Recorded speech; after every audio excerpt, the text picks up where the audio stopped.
गत्सहा। बहुत बहुत धन्यवाद, बहुत बहुत शुक्रिया।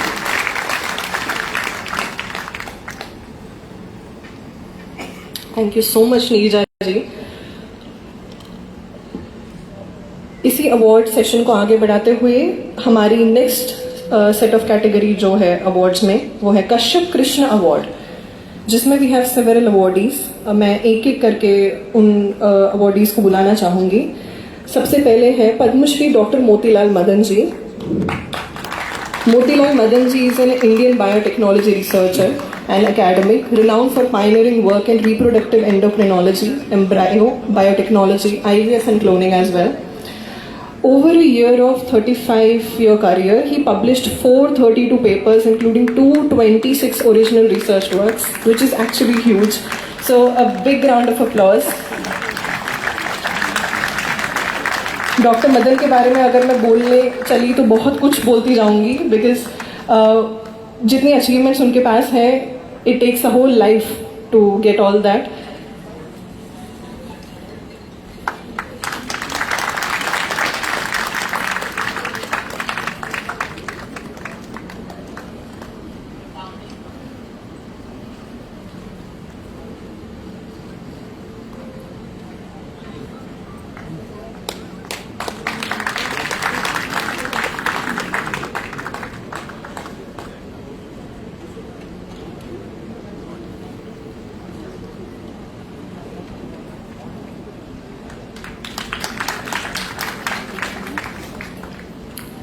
Next in the same category, Kashyap Krishna Award, we have. एक सेकंड केवल।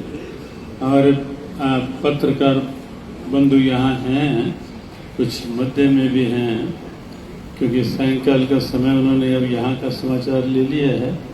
प्राय यहाँ के पत्रकारों की एक जिज्ञासा बनी हुई थी कि अगला अंतर्राष्ट्रीय गीता महोत्सव कहाँ है। तो हमें लग रहा था कि उसकी विधिवत घोषणा जब भी हो, मुख्यमंत्री जी के द्वारा ही हो।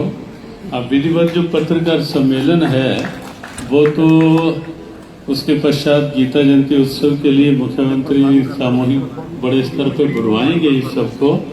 लेकिन आज केवल एक वाक्य में मुख्यमंत्री जी घोषणा करेंगे अगले अंतर्राष्ट्रीय गीता महोत्सव की सभी की जानकारी। उसके पश्चात फिर जब भी जानकारी होगी तो हम साझा कर लेंगे, लेकिन आज विधिवत घोषणा मुख्यमंत्री जी की ओर से।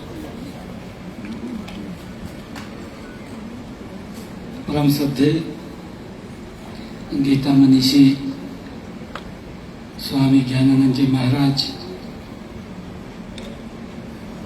क्योंकि आपके दिखाई हुए मार्ग के ऊपर हम आगे बढ़ रहे हैं। जिस पवित्र भूमि पे मैंने अभी जिक्र भी किया था, स्वयं भगवान श्री कृष्ण ने सर्व मानव कल्याण के लिए गीता का, ज्ञान का संदेश दिया, कर्म का संदेश दिया। ये वही भूमि है और ये वही स्थान है, गीता ज्ञान संस्थान, जिस पवित्र संस्थान से पूरे विश्व में जो देश के यशस्वी प्रधानमंत्री नरेंद्र मोदी जी ने लाल किला के ऊपर एक भव्य कार्यक्रम करके वहां से उन्होंने घोषणा की थी कि गीता कुरुक्षेत्र में नहीं, गीता हर घर में जानी चाहिए, दुनिया के हर घर में जानी चाहिए। और इसी पवित्र स्थल से परम श्रद्धेय स्वामी ज्ञानानंद जी महाराज पूरे विश्व में इसको फैलाने के लिए लगे हुए हैं।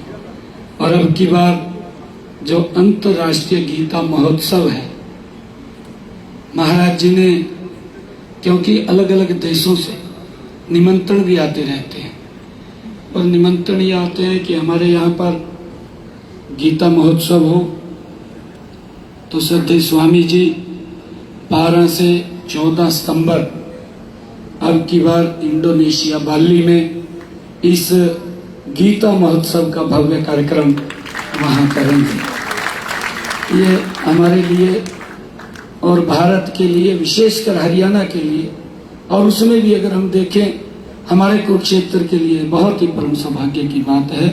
मैं सभी को इसके लिए बहुत बहुत साधुवाद और बधाई देता हूँ।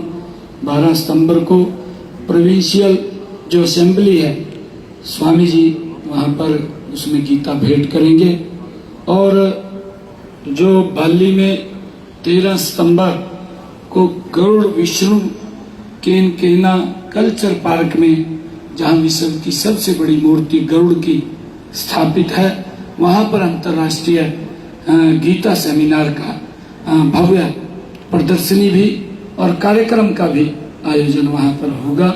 ये हम सब के लिए बहुत ही गर्व की बात है। 12 से 14 सितंबर तक ये पाली में कार्यक्रम रहेगा, और 14 तारीख को स्वामी जी वहीं पर गीता यज्ञ करेंगे और वैश्विक गीता पाठ भी करेंगे। गीता आरती और भक्ति संगीत का आयोजन भी वहाँ किया जाएगा। और इन 3 दिवसीय जो अंतर्राष्ट्रीय गीता महोत्सव जो बाली में भारत की सांस्कृतिक आत्मा का उत्सव वहाँ पर होगा, और विश्व के लिए यह एक प्रेरणा का अनोखा संदेश लेकर परम श्रद्धेय स्वामी जी वहाँ से आएंगे। ये हमारे लिए बहुत ही गर्व और गौरव की बात है कि हमारी संस्कृति और सांस्कृतिक जड़ें